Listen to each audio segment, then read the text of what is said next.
What's going on?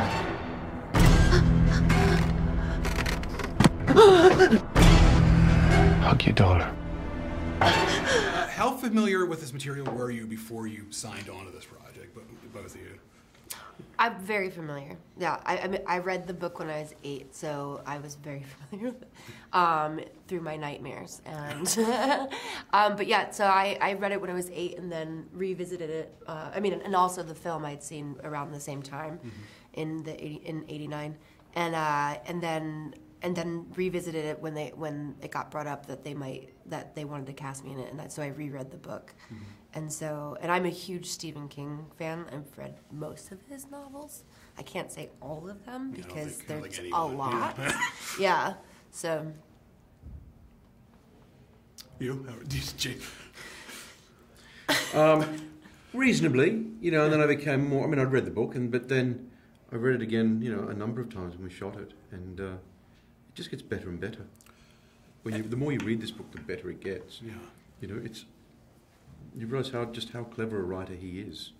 Yeah. How deceptive. Yeah. And on that note, what did you think of the changes, especially your character, because Rachel is very passive in the novel, and especially the '89 film. But that was brilliant. I mean, last time I saw that for the first time as well, and I hadn't seen all of those scenes. Yeah, I thought that was brilliant. Yeah. You know, you get a sense of like.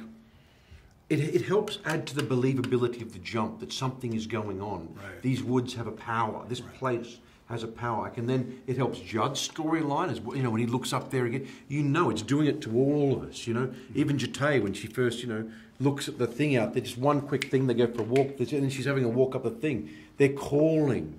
It's got that. So I thought by building up, you know, Rachel and giving more screen time, more depth, and not just backstory, but like it playing on her, bringing these things up, made it much more immersive. Exciting. Yeah, exciting. And yeah, and then the thing that I think is the actionable item, for her as a character is definitely that guilt that she feels responsible for her sister's death. Right. And I think that's the you know, I mean, there's always guilt that comes with grief.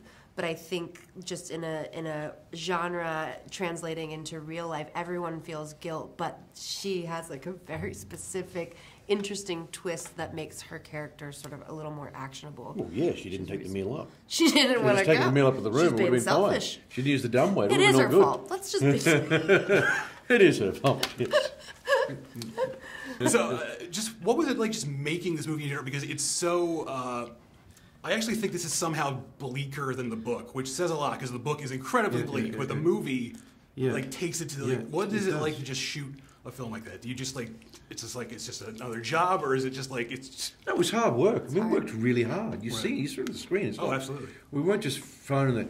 You know, you just can't rock up. It was, you know, you have to get up and work hard. But we had a great laugh. I mean, we had a lovely, you know, 90s Stallone films, Florida and Grummy. You find your way on set to find your relationship together, to talk your way into it. And you talked about grief, and you talked about finding that way in through humour or through, you know, to the things that you remember, the absurdity around death and upsetting times, the funny things you remember that, you know, that get into it. And I think that really informed the film. You see, you know, when they're shooting Amy talking about the loss, it's not about the details and who's and the names and the things. It's just about seeing it. I get it. I see that. I see that woman wrestling with pain and loss and, you know, feelings that she hasn't resolved, and I get it. I don't need to know who's who or what's what there. I see it. And I thought the directors did a great job, and that's why I think when you say it's bleaker, it is. Yeah. We don't need the facts and figures. You're taking people on a ride, which film does in a way completely different to a novel. In the woods today, LA discovered a charming little landmark. The pet cemetery. Place to bury our pets and remember them. Might seem scary, but it's not. Perfectly natural. Just like dying is natural.